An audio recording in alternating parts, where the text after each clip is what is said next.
Someday, we'll definitely build a perfect house for us. We made that promise before we got married, but the dream of owning a house, let alone our happiness, got completely messed up thanks to my mother-in-law. It was unbelievable how my husband changed drastically too. When I thought my difficult life was going to persist, I made a choice to take action. I'm Reese, a 28-year-old. My husband, Victor, is 5 years older than me. We recently celebrated our first anniversary. We met through a dating app. I was initially skeptical, but I was drawn to his sweetness, and our relationship blossomed. I had a strong desire to get married, and he also wanted to settle down, so it was a good match. Initially, we had a loving married life, as I had imagined. However, he started to change after 6 months. The trigger was the divorce of his parents. Honey, it seems my parents are done for. Really? I only had a shallow connection with them, so I honestly didn't know how to react. Your dad's working, so he should be fine. But what about your mom? Oh, it's all good. She'll rent an apartment. But how will she manage financially? She's been a housewife, right? We'll support her. Me and you. Huh? What do you mean? I was in disbelief as he said it so casually.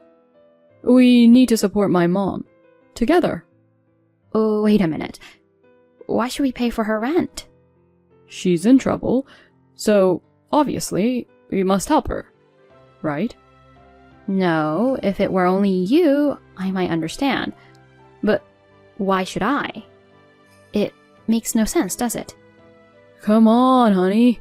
She'd be grateful, and you'll benefit from this too. I remember you said you didn't want to move in with her before. I'm trying to be understanding and accommodate that. He was right. I had told him before we got married that I didn't want to live with my in-laws. Even so, I still didn't understand why I had to cover her rent. I stubbornly insisted. I neither want to live with her nor pay her rent. Period. Plus, we're supposed to save money to build our own house.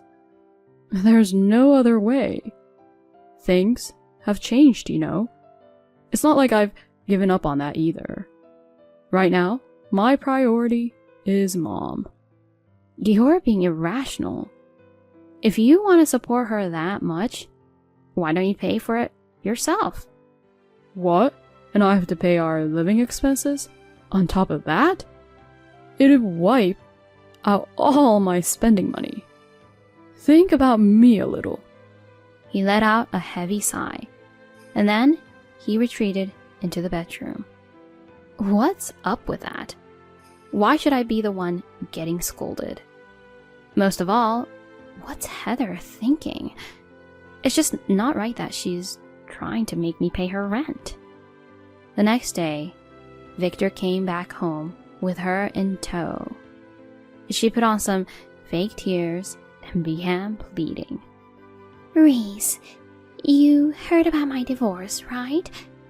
I'm in a tough spot right now. You understand, don't you?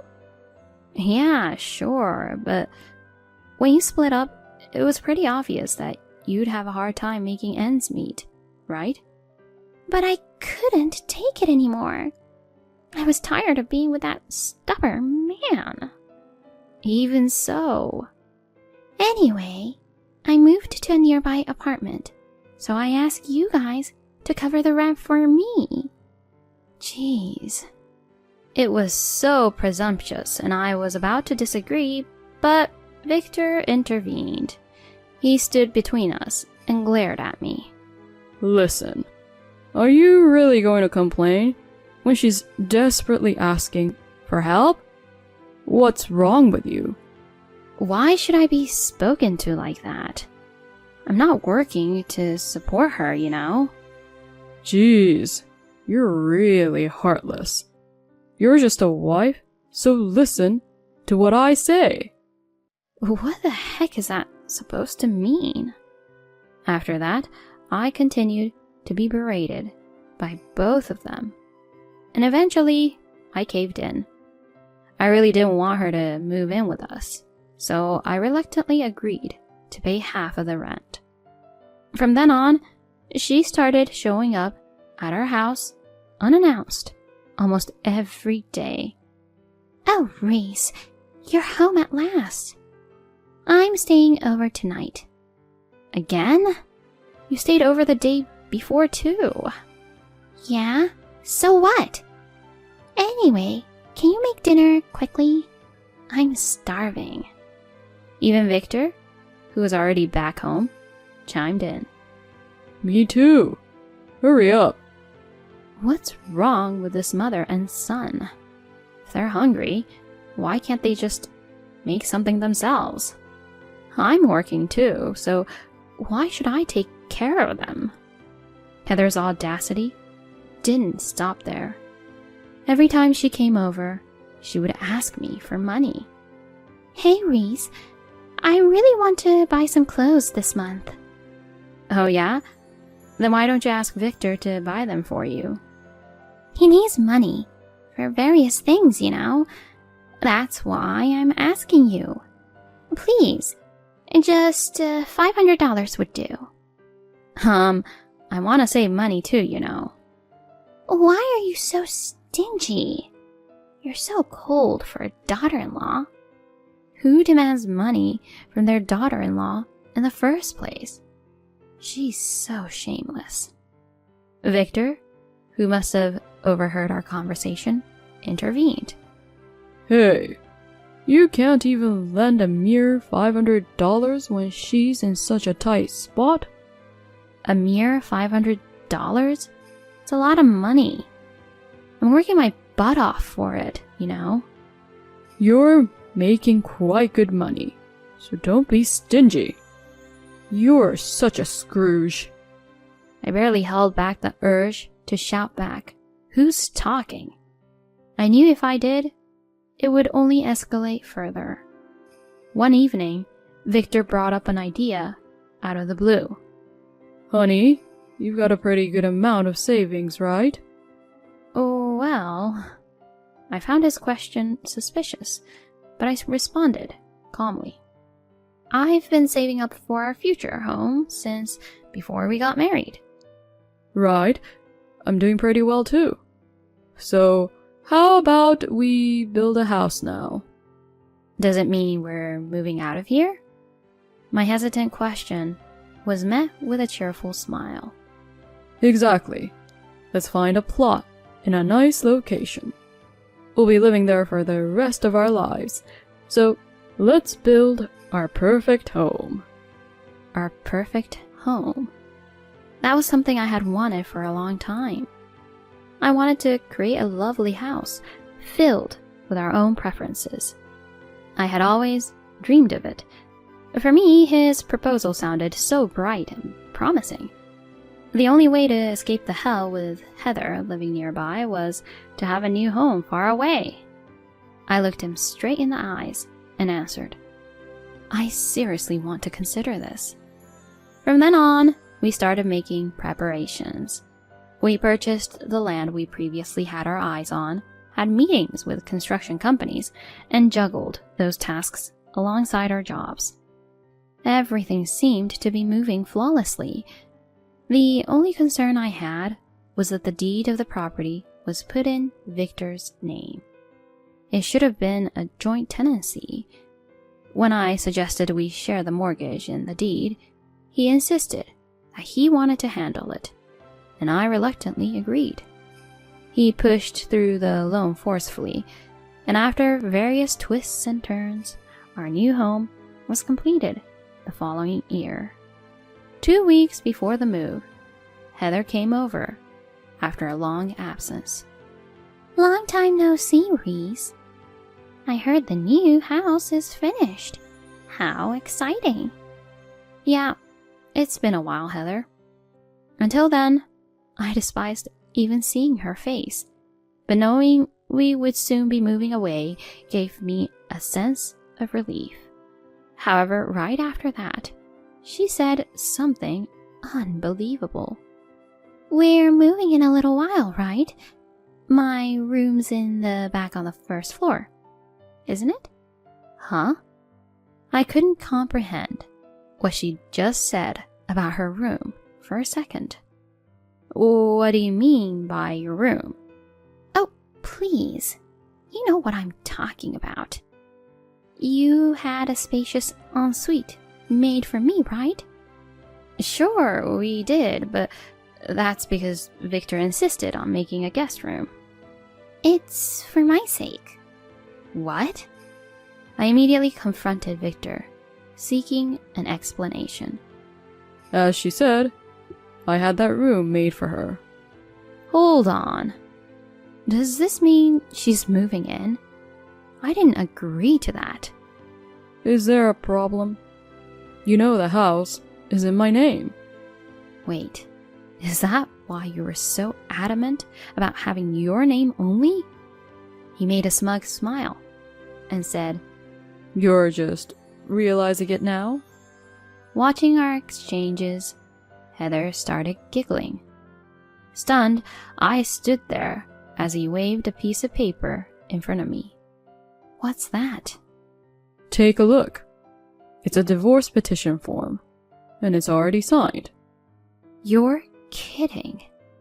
Do you really think I'd stay married to someone who defies me and my mom? Do it again and I'll submit it. Got it? Are you seriously saying that? Do you think I'm joking about something like this? I'm dead serious. A divorce would bring shame on you, wouldn't it? He and Heather both smirked as they observed my reaction. Then she chimed in, taking the opportunity to belittle me. Reese, for your own sake, you better start listening to us carefully from now on.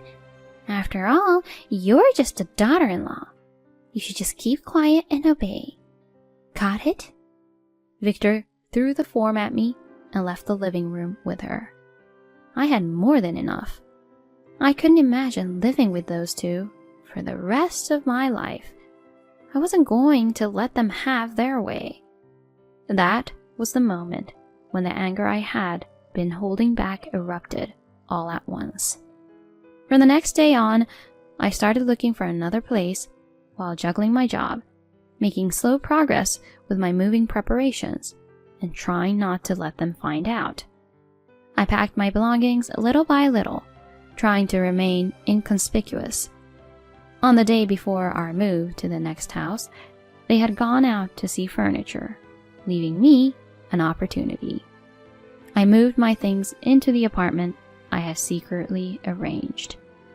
The next day, just as I had expected, Heather called.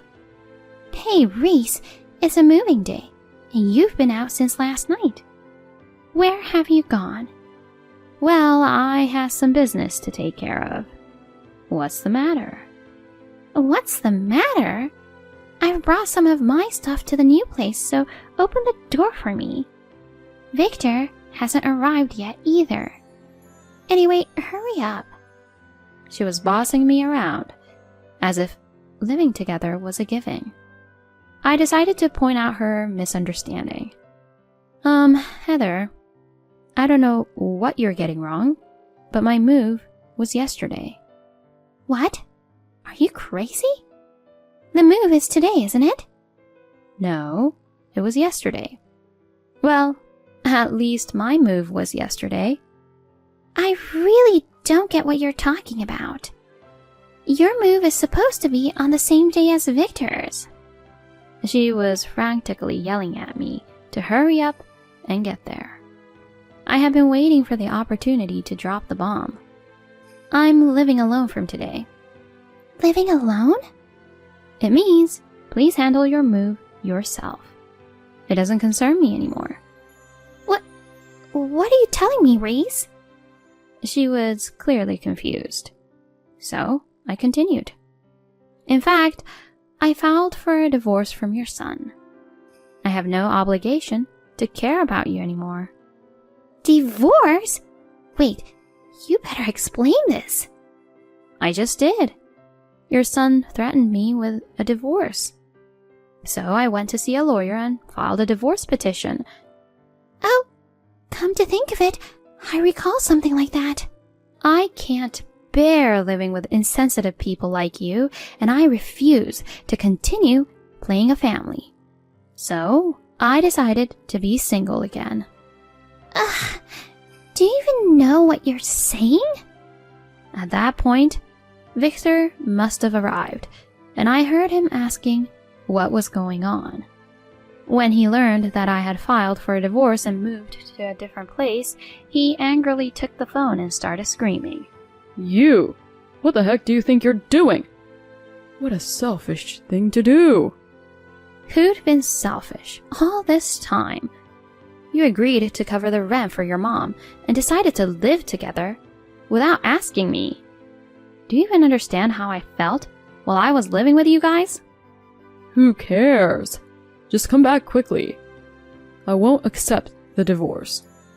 Whatever you say, I simply accepted your threat.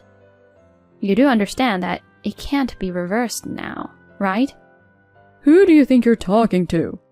Just get back here now. He, along with Heather, continued to berate me over the phone. Unable to bear it, I raised my voice as well. Come back? Who are you to say that? You threatened me with a divorce first.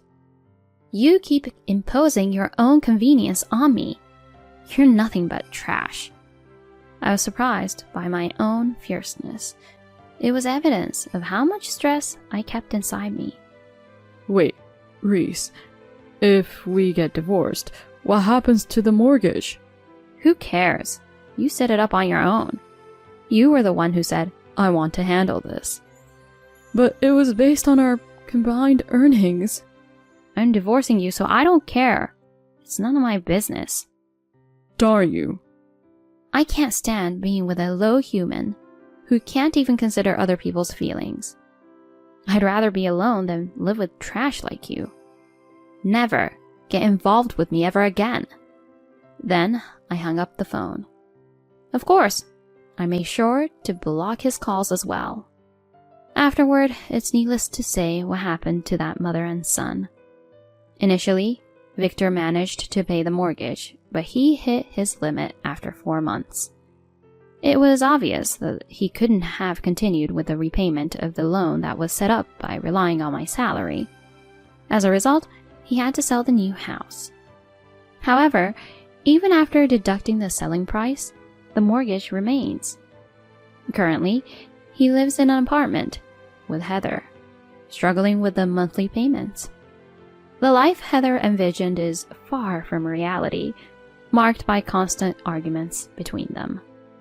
On the other hand, my life is incredibly comfortable now. I didn't share my new address with them, so there's no fear of ambush. I can live as I please in this new chapter of my life, and it truly makes me happy. While I didn't achieve my dream of owning a perfect home, that's perfectly fine with me. The best part of it all is being free from that mother-son duo.